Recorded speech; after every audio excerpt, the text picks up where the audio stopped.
Nah, alhamdulillahirobbilalamin, kita sudah kedatangan pembicara kita Kak Fahmi Hakim. Alhamdulillah tadi Ane udah ini Kak mengenalkan sedikit CV-nya Kak Fahmi Hakim, Kak Fahmi itu siapa, terus ngebuka dengan ini sih Kak, briefing dulu biar pada siap buat nerima materi. Alhamdulillahirobbilalamin, kepada Kak Fahmi Hakim, waktu dan tempat saya persilahkan, mangga Kak. Mungkin Kak Fahmi mau ini share screen mungkin Kak.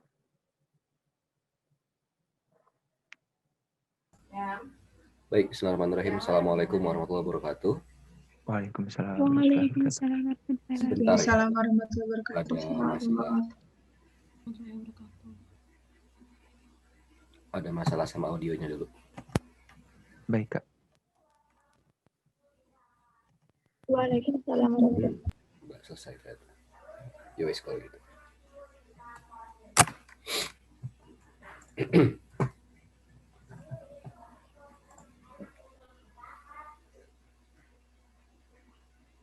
SK dari atasnya belum turun. Saya kan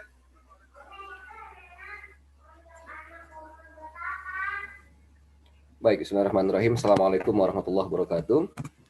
Waalaikumsalam warahmatullahi wabarakatuh. Waalaikumsalam warahmatullahi wabarakatuh. Kedengeran ya suara saya ya? Kedengaran Kak. Alhamdulillah. Baik, alhamdulillahilladzi alafa baina qulubina fasbahna bi ni'mati ikhwana. Asyhadu an la ilaha illallah wahdahu la syarikalah wa asyhadu anna Muhammadan abduhu wa rasuluhu la nabiyya ba'da. Rabbi shrah li sadri wa yassir li amri wahlul 'uqdatam min lisani yafqahu qawli. Rabbi zidni ilman warzuqni fahman. Teman-teman semua yang dirahmati Allah Subhanahu wa taala, alhamdulillah saya bisa berkesempatan untuk bisa bertemu walaupun secara virtual ya dengan kawan-kawan di peserta Spektrum. Spektrum itu sudah ada sejak zaman saya di tahun 2000. Tidak pakai Evi karena pakai HP. Di zaman 2004 saya angkatan 41, Fahutan, jurusannya KSHE. Ada anak KSH di sini? Nggak ada? Kalau boleh tahu, ada berapa orang anak 56 dan anak 57 di sini? Ada nggak datanya?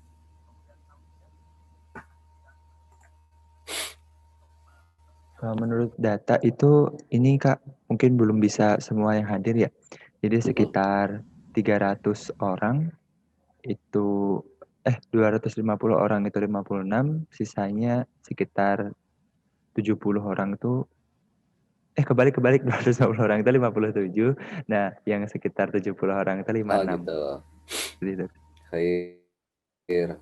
Alhamdulillah ya, mudah-mudahan antum wa antuna sekalian lewat wasilah berdakwah di mana atau lewat wasilah beraktivitas ya gitu ya di DKM Al-Huriyah, di LDK Al-Huriyah, atau sekarang namanya sudah masing-masing tuh, ada yang masuk ke Birena, ada yang ke Pusaka, ada yang Ahakir gitu. Itu menjadi jalan buat teman-teman bertahan sunnah wa ta'ala ya gitu.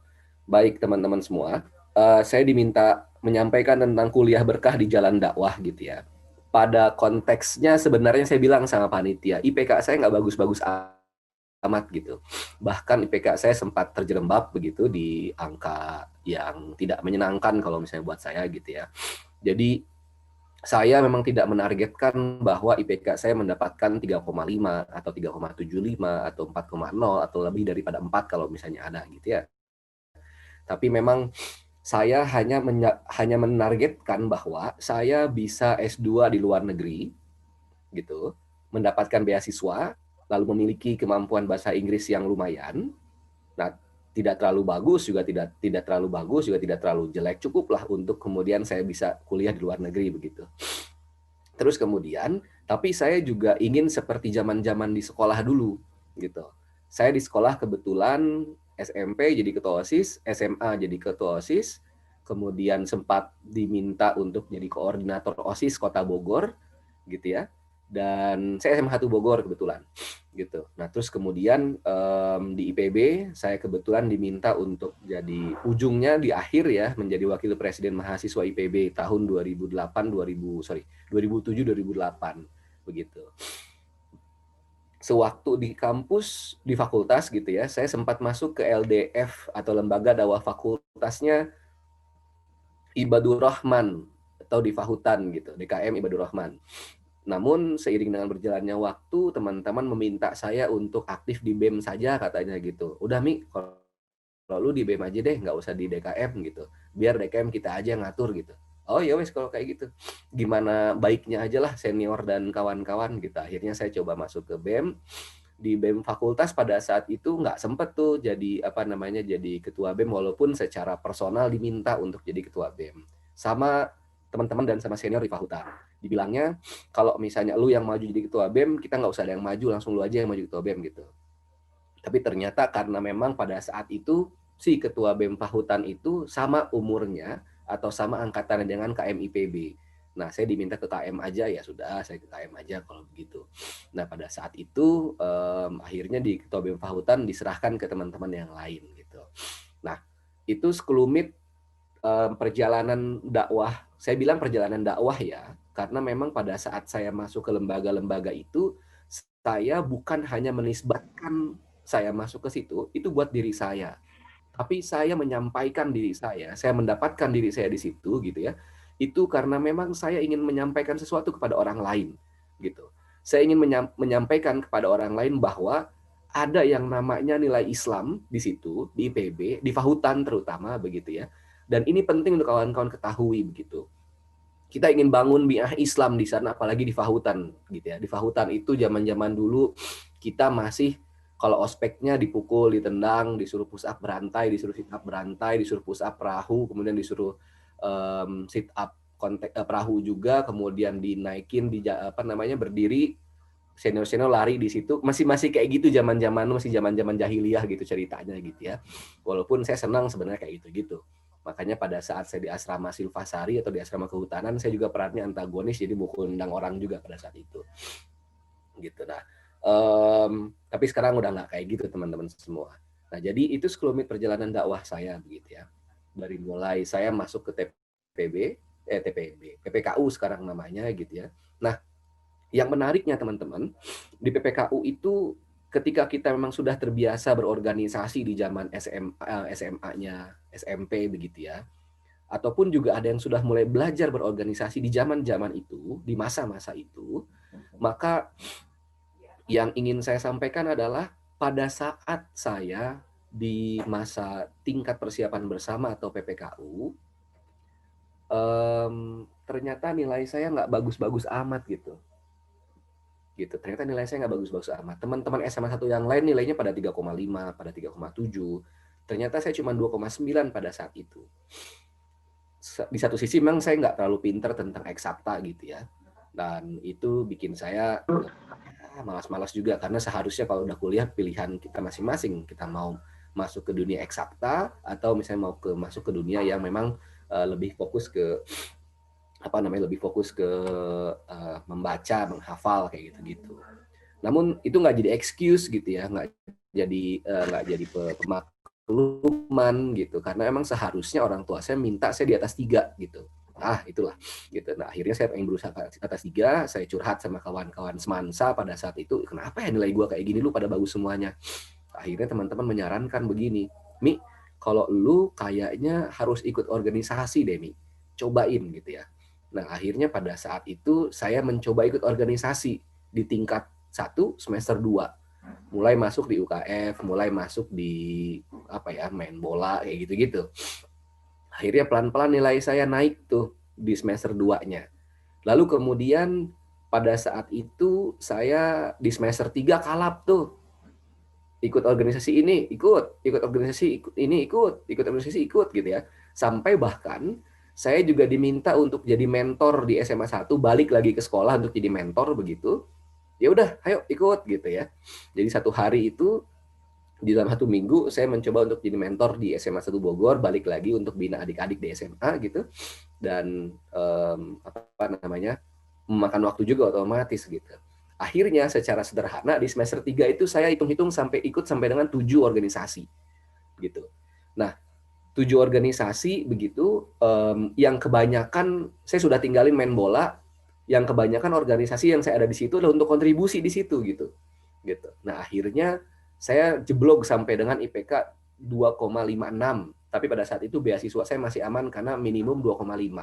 Beasiswa PPA pada saat itu. Gitu. Jadi saya sudah mulai dapat beasiswa sejak di semester 2 karena beasiswa PPA terbuka di semester 2 gitu. Nah, saya coba daftar dengan rekor saya di sekolah pada saat sebelumnya, itu menguatkan saya untuk dapat beasiswa PPA begitu. PPA itu pembinaan apa gitu ya, saya lupa. Nah, kemudian saya jeblok di semester 3, akhirnya saya putuskan untuk cuma 3 organisasi. Waktu itu Asrama Silvasari termasuk organisasi yang saya ikuti, kemudian saya ikuti DKM Ibadur Rahman gitu.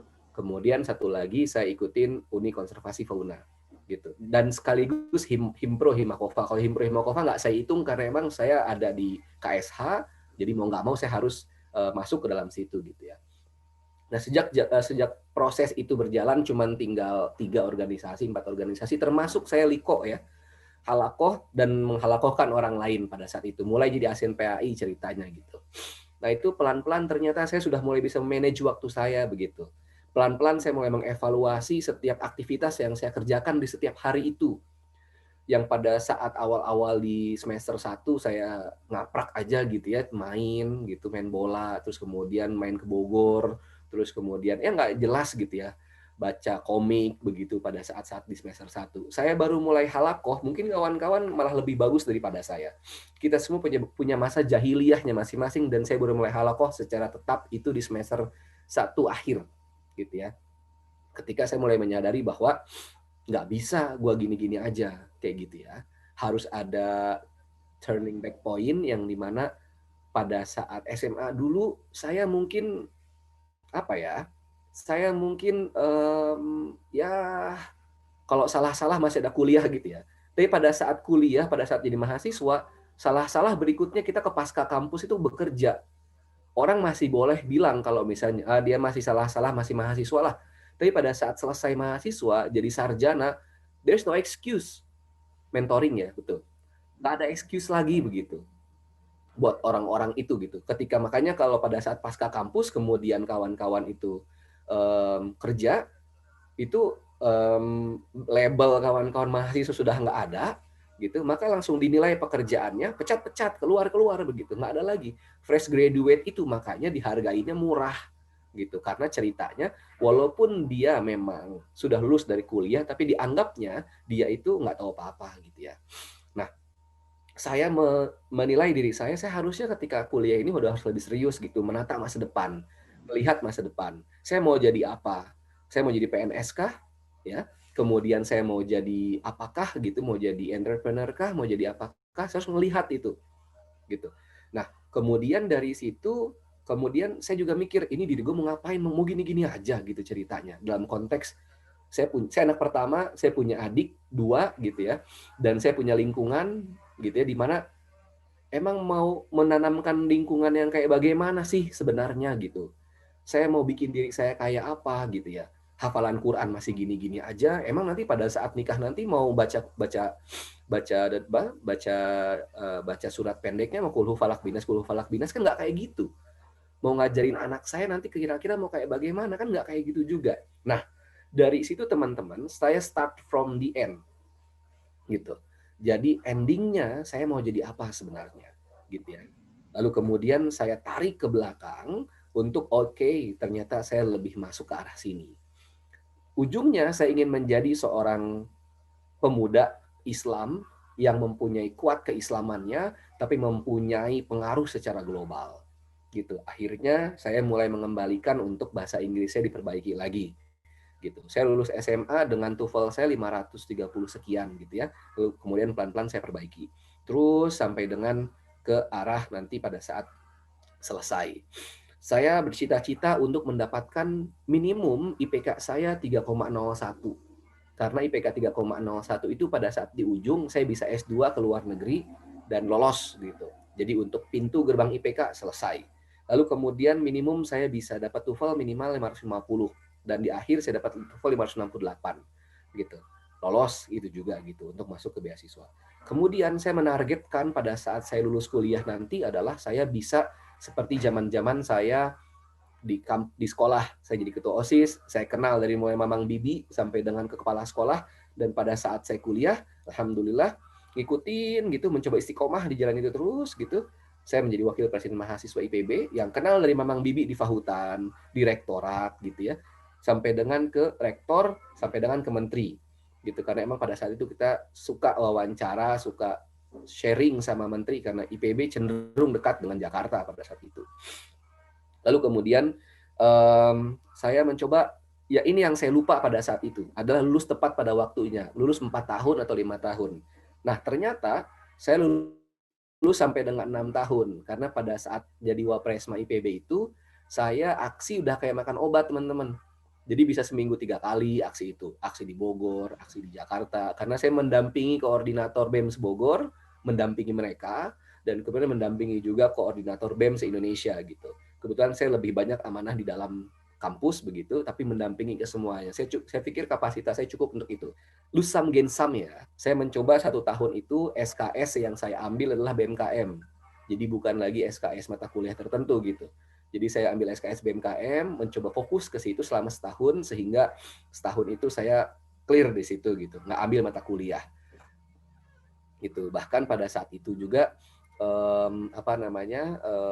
saya mengambil take risk gitu ya, mengambil resiko bahwa pembimbing harus mendepak saya gitu pada saat itu. Ceritanya gini, jadi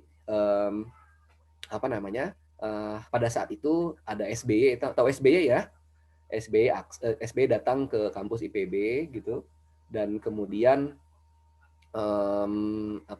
dan kemudian ceritanya kita harus menyambut nih mahasiswa gitu ya. Semua baik yang bergerak di Al-Huriyah, bergerak di LDF, semua harus bisa menyambut gitu. Menyambutnya dengan apa? Menyambutnya dengan aksi begitu. Nah, sedangkan pembimbing saya itu ketua panitia yang SB diminta datang ke kampus IPB. Nah, akhirnya kita ngobrol, pembimbing saya bilang, "Mi, kamu jangan aksi ya. Bilangin sama teman-teman jangan aksi nih, SB mau datang." Lalu saya bilang, "Mohon maaf Pak, saya tidak bisa seperti itu," gitu ya. Ya gampangnya gitu. Soalnya saya ini bla bla segala macam. Oke, kalau misalnya kamu nggak bisa bantu dalam kayak begitu, saya nggak bisa bantu kamu untuk bimbing kamu sebagai pembimbing dosen. Oh ya sudah Pak, kalau kayak gitu, ya itu konsekuensi saya gitu. Jadi kira-kira kalau Bapak nggak bisa bantu saya untuk jadi dosen pembimbing, saya cari dosen yang lain aja. Oh ya udah, cari dosen yang lain aja. Ada rekomendasi nggak? Sampai pada titik itu gitu teman-teman. Oke, gitu. Karena saya tahu bahwa yang benar adalah kita harus menyampaikan aspirasi mahasiswa, menyampaikan aspirasi masyarakat Indonesia pada saat itu kepada presiden gitu. Gitu. Jalan dakwah yang saya tempuh kayak begitu pada saat itu jalan ninja saya gitu ceritanya. Gitu. Nah, makanya saya mencoba masuk ke arah situ gitu ya, dan kemudian bergaining kayak gitu sama pembimbing, ya wes selesai. Berikutnya viral tuh. Zaman dulu nggak ada cerita viral ya, rame di IPB, di kalangan pimpinan, di direktur mahasiswa dan lain-lain. Setiap kali saya main ke rektorat, oh ya Badung sini gitu ceritanya gitu. Wah, aneh Badung, jadi nggak dibimbing lagi sama dia, ketawa-tawa aja kita sih gitu ya. Itu konsekuensi aja dalam perjalanan begitu ya. Tapi apa yang saya ambil, bismillah, saya yakin ini yang terbaik begitu ya. Dan saya yakin bahwa pembimbing itu nggak mesti dia saja, masih ada yang lain begitu. Cuman prioritasnya adalah ke jalan ini supaya aspirasi tetap terjalankan. Dan pada saatnya aspirasi kami sampaikan kayak gitu, masyarakat juga pada tahu gitu ya.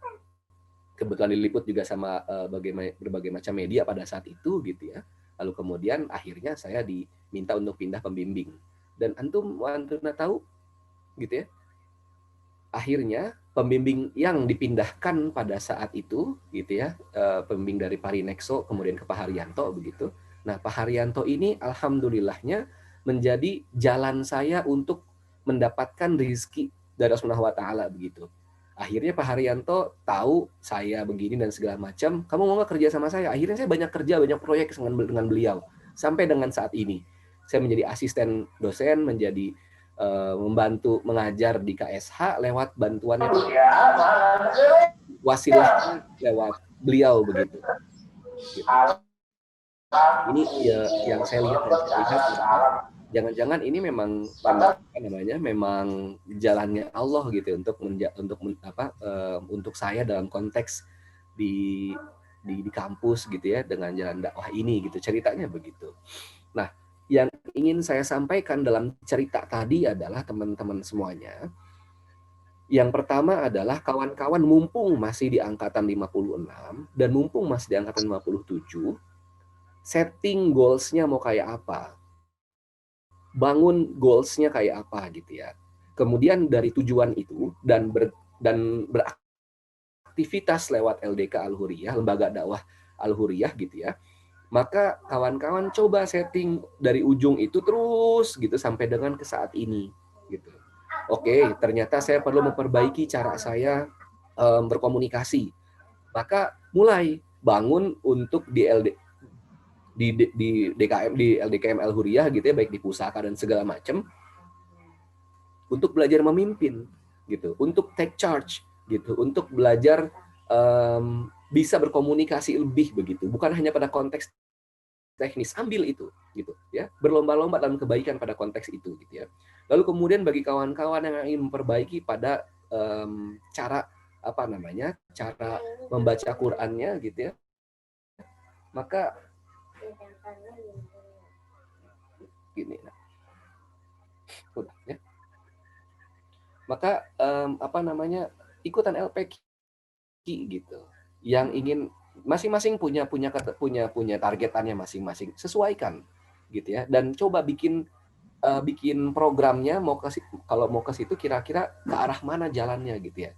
Dibikin roadmap-nya, peta jalannya kawan-kawan sampai dengan ke ujung situ gitu. Nah, itu peta jalan kawan-kawan pada konteks kawan-kawan itu mencoba islahul fardi atau memperbaiki diri gitu. Setelah islahul fardi, pada konteks berikutnya adalah bagaimana kawan-kawan membangun keluarga atau komunitas gitu ya di terdekat kawan-kawan saat ini, itu supaya lingkungannya juga punya bi'ah Islam gitu. Keluh rasanya kita kalau memang ternyata kita mendapati lingkungan kita yang tidak Islami atau tidak masuk nilai-nilai Islam ke situ gitu kecenderungannya. Sederhananya misalnya kita sering mendengarkan bahasa hapunten, anjir misalnya. Kalau buat saya saat ini saya keluh dengar bahasa kayak gitu ya. Saya zaman-zaman dulu saya gaul dengan orang-orang yang biasa ekstasi udah jarang zaman sekarang gitu ya. Giling ganja, tawuran, segala macam, saya sudah mengalami hal-hal itu gitu zaman-zaman jahiliyah zaman dulu. Nah, walau-walau misal gitu ya, dengan perjalanan yang ada begitu ya, dengan state kayak sekarang begitu, keluh saya dengar orang-orang anak muda sekarang ngomong kayak begitu gitu.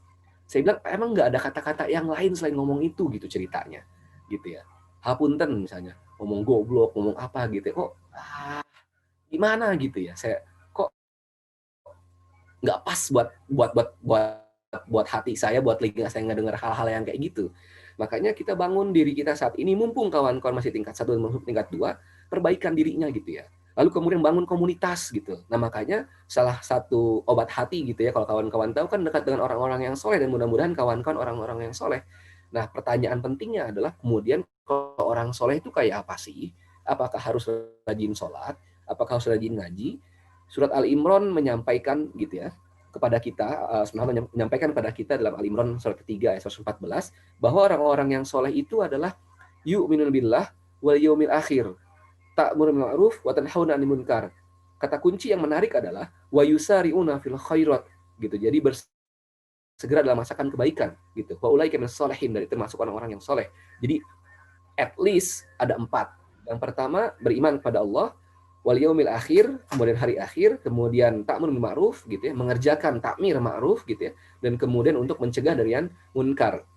Yang 4 ini kemudian dibungkus dalam konteks wa yusari'una fil khairat, bersegera dalam melaksanakan kebaikan.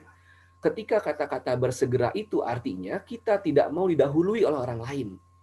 Bersegera itu artinya konteksnya cepat gitu ya. Dan bersegera bagi orang muslim artinya cepat, memberikan yang terbaik gitu ya, secara spontan gitu. Nah, itu kan tidak akan mungkin masuk dalam sekonyong-konyong gitu, tapi perlu pelatihan gitu ya, perlu proses gitu ya. Nah, makanya kenapa di dalam surat Asy-Syams gitu ya, Allah menyampaikan kita itu fa'alhamaha fujuraha wa taqwaha. Kita itu apa? Diilhamkan oleh Subhanahu wa taala sifat yang fujur dan juga sifat yang takwa. Allah Subhanahu wa taala menyampaikan di ayat berikutnya secara gamblang dan jelas kalau kita lihat artinya apa? Qad aflaha man zakkaha wa qad khaba man dassaha. Jadi bagaimana kemudian konteks mensucikan jiwa itu menjadi penting gitu. Dan kata kunci di beberapa arti adalah senantiasa, artinya ada konteks keberlanjutan di sana. Ada konteks continuity di sana gitu. Dan kemudian Allah menyampaikan dan merugi orang-orang yang senantiasa mengotorinya gitu.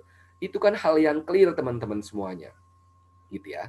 Nah, kawan-kawan semua, di 10 menit ke depan saya ingin menyampaikan PowerPoint yang saya bikin yang saya bikin untuk yang lain, cuman saya masukin beberapa slide aja buat kawan-kawan, kemudian akan saya sampaikan ke tempat yang ke konteks yang lain. Ya.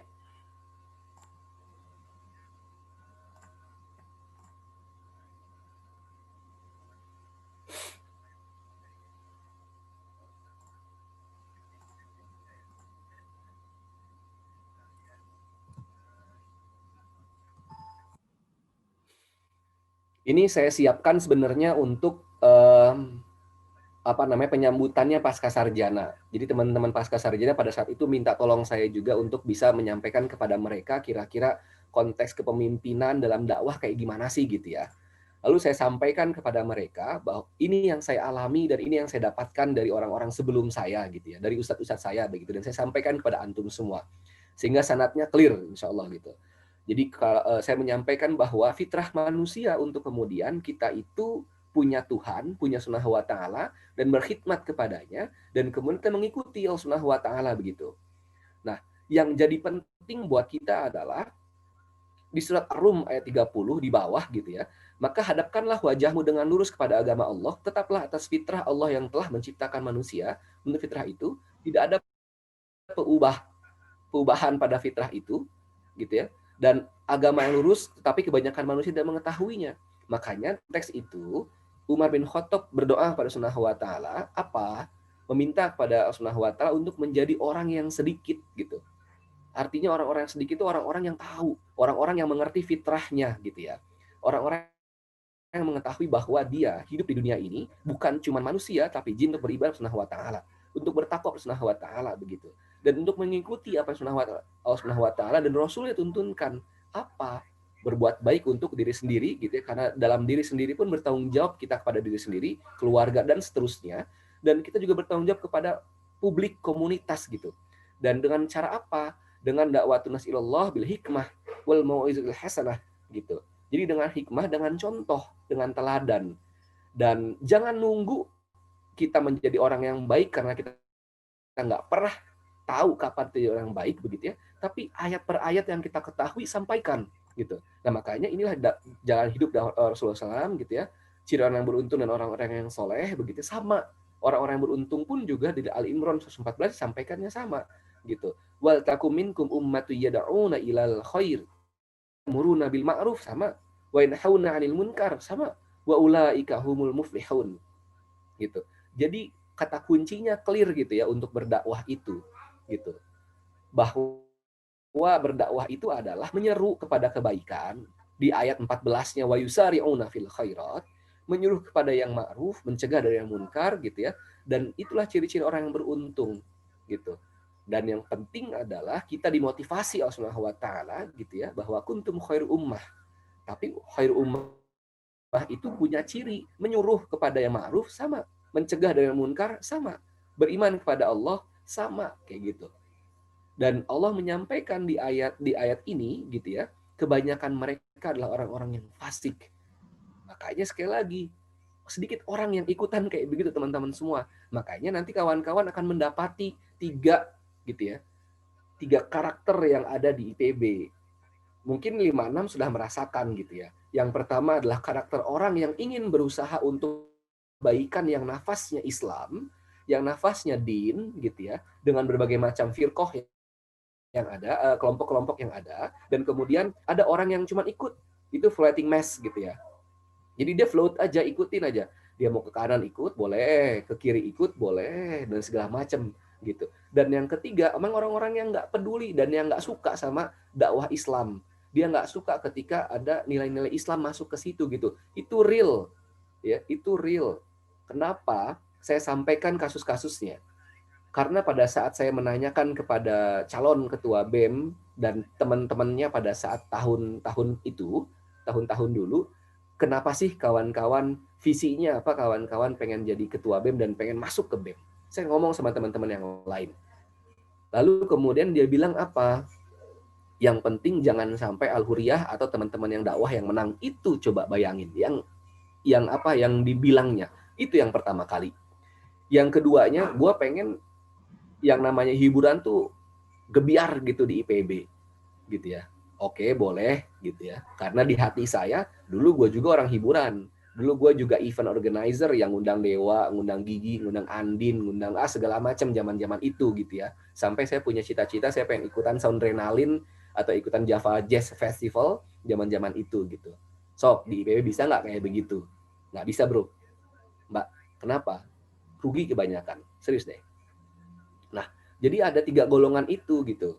Nah, jadi teman-teman semuanya di buku yang lain gitu ya, di buku yang lain di Majmu' atau Rasail atau Risalah Pergerakan salah satu ulama yang menuliskan buku itu bicaranya bahwa ada 4 golongan gitu. Nah, saya lanjutkan. Nah, terus kemudian ini yang kemudian apa ya? menuntut apa saya bilangnya ya, menuntut pemikiran yang lebih bagi para pemuda gitu. Saya sampaikan kepada para pemuda tentunya menuntut lebih bagi hamba Allah, dan buat saya para pemuda penting untuk bisa mengetahui konteks ini. Apa konteksnya? Perniagaan ini dilakukan oleh orang-orang yang secara sadar mengetahui dia punya dia punya kemampuan apa yang dia mau beli, apa yang dia kurang. Jadi perniagaan itu dilakukan secara dewasa, gitu ya. Nah, Allah Subhanahu wa taala menyampaikan dalam surat Shaf ayat 10 sampai 13 menyampaikan ya ayyuhalladzina amanu hal adullukum ala tijarah tunjikum min adzabin alim. Tu'minu billah wa rasulih wa tujahiduna fi sabilillah bi amwalikum wa anfusikum. Dzalikum khairul lakum in kuntum ta'lamun. Yaghfir lakum dzunubakum wa yudkhilkum jannat tajri min tahtihal anhar wa masakin thayyibatan fi jannatin 'adn. Dzalikal fawzul 'azim.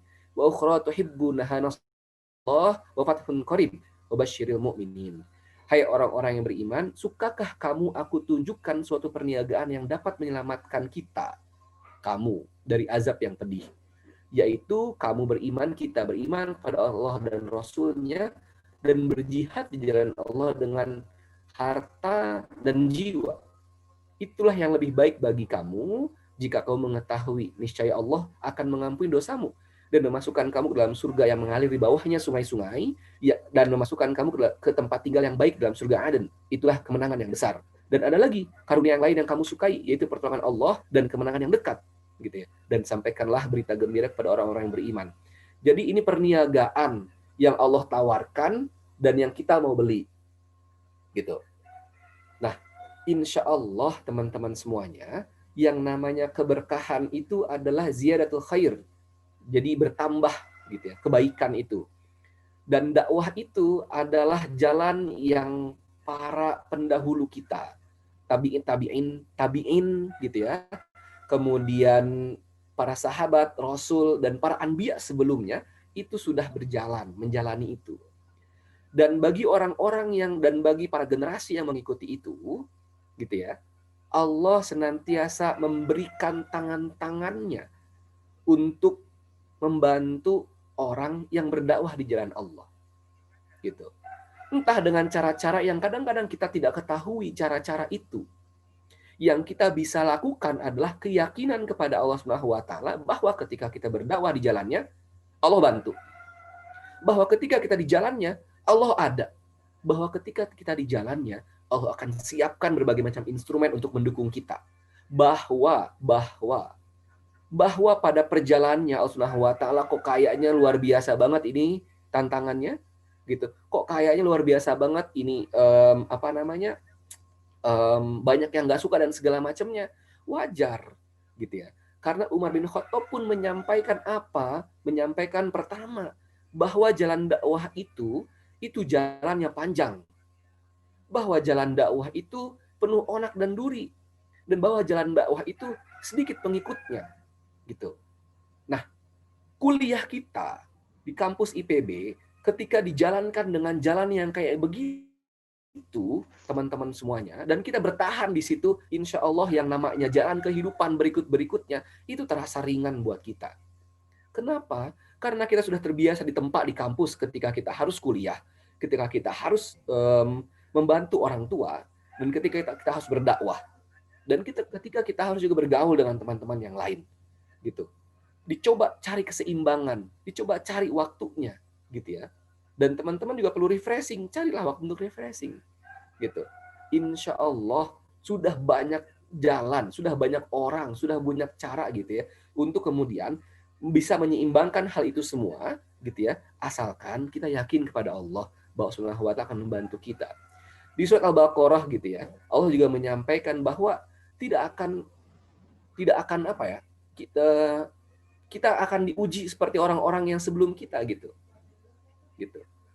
Bagaimana beratnya jalan dakwah itu juga akan diuji kayak gitu.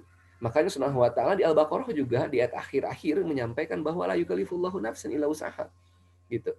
Jadi teman-teman semua, saya ingin sebelum saya tutup ya, pertama ya, yakinkan bahwa kita punya fitrah sebagai manusia. Ya, kita punya fitrah sebagai manusia, bahwa fitrahnya itu untuk beribadah kepada Allah, kemudian untuk berdakwah mengikuti jalannya Rasulullah SAW. Gitu ya, kita punya fitrah itu.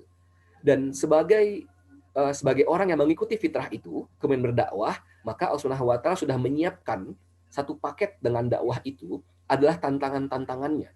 Karena dengan cara itu Allah Subhanahu wa Ta'ala dan sejarah para rasul menyampaikan bahwa itulah caranya untuk bisa menyeleksi siapa yang bertahan dan siapa yang tidak akan bertahan, gitu ya. Karena iblis itu satu di surat Al-Hijr ayat ke-49 Allah juga menyampaikan dengan jelas gitu bahwa iblis gitu adalah satu kola gitu. Jadi satu, itu bukan kolu gitu. Iblis menyampaikan bahwa akan digoda gitu ya, akan diuji gitu sama iblis akan digoda manusia itu gitu ya, untuk kemudian membuat kemaksiatan itu indah gitu. Nah, itu yang kita alamin, itu yang kita lihat gitu ya. Kecuali orang-orang yang mukhlisin gitu. Orang-orang mukhlisin seperti Nabi Yusuf, karena di akhir ayat surat Yusuf juga disampaikan bahwa Yusuf termasuk orang-orang yang mukhlis gitu. Lebih daripada konteks ikhlas sebenarnya gitu. Kalau coba kita perhatikan di surat Yusuf gitu. Nah, fitrah dakwah gitu ya. Lalu kemudian jalan dakwah seperti apa gitu ya. Nah, lalu kemudian kawan-kawan coba setting goal kawan-kawan. Mau jadi entrepreneur? Mangga. Mau jadi mau jadi PNS? Mangga. Mau jadi apa? Pemimpin LSM? Silahkan. Ini semua jalur yang kawan-kawan akan jalani di masa depan, dan jalan dakwah inilah yang menurut saya sampai dengan saat ini jalan yang terbaik buat saya, karena saya merasa walaupun kawan-kawan mungkin lebih tenang dengan jalannya dia, ini jalan yang saya jalani lebih tenang dengan konteks ini. Kemudian ketika kuliah teman-teman semua, gitu ya, ada aja bantuan yang Allah berikan, gitu ya, ketika kita berjalan dakwah ini, baik pada konteks ketika kita banyak hal lah ya, banyak hal. Asalkan kita serius gitu ya, sungguh-sungguh gitu ya, maka Allah pun juga akan sungguh-sungguh memberikan kemenangan buat kita gitu ya. Kenapa? Di surat Nur, di An-Nur ayat ke-55 Allah juga menyampaikan bahwa Allah berjanji di situ gitu, akan memberikan kemenangan ya kepada orang-orang yang beriman dan beramal soleh gitu. Kemenangan banyak hal, walaupun Allah menyampaikan di situ kemenangannya adalah memberikan cahaya dari zaman kegelapan kepada zaman yang banyak cahayanya gitu. Tapi di situ disampaikan juga bahwa orang-orang terdahulu juga berat gitu perjuangannya gitu. Nah, oleh karenanya kemenangan bagi saya pada saat ini adalah kemenangan untuk mendapatkan A, mendapatkan B dan segala macam. Nah, sehingga teman-teman semuanya mudah-mudahan kawan-kawan pada saat ini gitu ya, yang belum masih memiliki keyakinan secara kuat, yakinlah bahwa inilah jalan yang akan kawan-kawan jalani di dakwahnya Allah, sekaligus kawan-kawan belajar untuk memperbaiki diri. Sekaligus kawan-kawan belajar untuk menambah sakofah, begitu, pengetahuan. Sekaligus kawan-kawan juga untuk menambah teman, menambah orang-orang soleh, gitu. Karena kawan-kawan mudah-mudahan perjuangan di dunia dengan kawan-kawan saat ini memberikan sebuah investasi untuk berkumpul di surganya kelak dengan kawan-kawan yang lain, kayak gitu. Dan itulah yang kemudian kita harapkan, gitu ya, jalan panjang itu, gitu. Umar bin Khattab menyampaikan, kalau kemudian ada 1.000 orang yang berdakwah di jalan Allah, maka salah satu orang di antaranya adalah saya. Dan ketika ada 100 orang yang berjalan dakwah, gitu ya, berada di jalan dakwah, berjuang di jalan Allah, maka salah satunya adalah saya. Dan ketika hanya ada 10 orang yang berjalan di jalan dakwah, gitu ya, berjihad di jalan Allah, maka salah satunya adalah saya. Gitu. Dan ketika hanya 1 orang yang berjihad di jalan Allah, maka itu adalah saya. Dan ketika tidak ada lagi yang berjalan di jalan dakwah, berjihad di jalan Allah, maka harus diyakini oleh diri kita, maka kita sudah mati syahid. Paradigma dan pandangan yang kayak gitu memberikan kepada kita kekuatan bahwa mau ada orang, mau nggak ada orang, gua jalan. Gitu. Mau ada lu, mau nggak ada lu, gua tetap jalan di jalan dakwah ini. Gitu. Kekuatan ini memberikan kita untuk bisa dengan fokus belajar di perkuliahan. Untuk memberikan kepada kita fokus untuk bisa mencari bantuan ketika saya nggak bisa di akademik yang eksakta, maka saya minta bantuan kawan-kawan untuk bisa membantu saya. Dan sesama orang-orang yang berada di jalan dakwah percaya gratis dibantunya, dikasih catatan-catatannya, gitu, dan dipersiapkan oleh teman-teman seriusan. Karena jalan dakwah ini berjamaah kita ya, maka disiapkan oleh teman-teman yang khusus untuk membantu teman-teman itu. Jadi saya udah tinggal nyiapin aja, gitu, tinggal nyiapin diri gitu ya, dan udah tinggal apa namanya, udah tinggal Mi ini materi yang kemarin. Mi ini catatan apa namanya, catatan pelajaran yang kemarin, ini segala macam kayak gitu-gitu.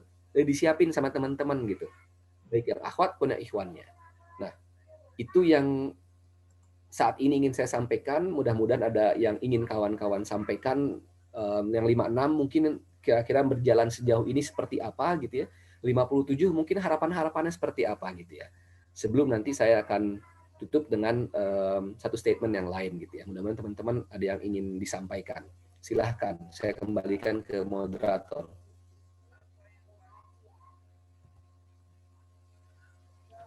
Baik, alhamdulillahirrahmanirrahim. Demikian teman-teman sesi materi dari Kak Fahmi.